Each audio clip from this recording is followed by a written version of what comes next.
Tony Abbott, thanks for your time tonight. Good evening, Brian. It's good to be with you. Now, this decision to get Australia's new submarines built overseas. Yeah, important decision, Brian, and ultimately a very good decision made, I might say, on the basis not of industry policy, but importantly, on the basis of defence policy. Have we got an industry policy? Yes, we've got an excellent industry policy. Have we got a capacity to build these submarines here? Yes, we've got the Australian Submarine Corporation, Brian, down in Port Adelaide. You'd know that. Yes, I do. That's right. So, who owns it? We do. Government owns that.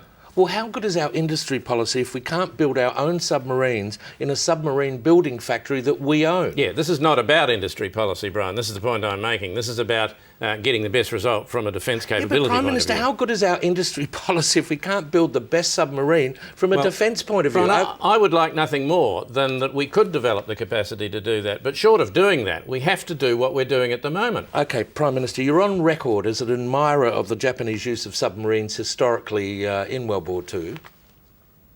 Prime Minister?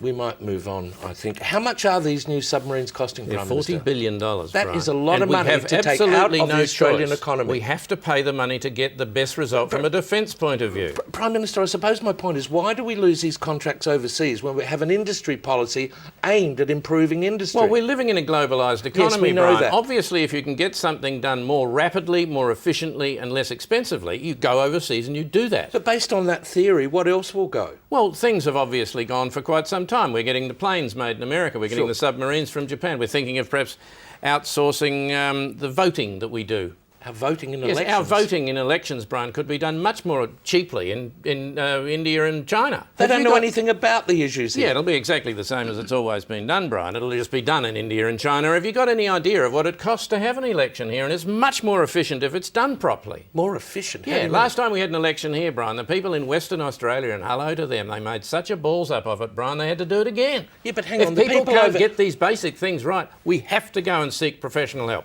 We've got to go overseas, bite the bullet, and pay professionals who know what they're doing. But these people overseas will need to be told who to vote for. Yeah, it'll be exactly the same as it's always been done, Brian. So why do we have I'm talking bottom line here. Why do we have an industry policy? We've got to have an industry policy, Brian. So you can explain why these things are much more important than industry policy. Thanks for your time. You've got to start somewhere, Brian. Thanks for your time. We do have an industry policy, don't we?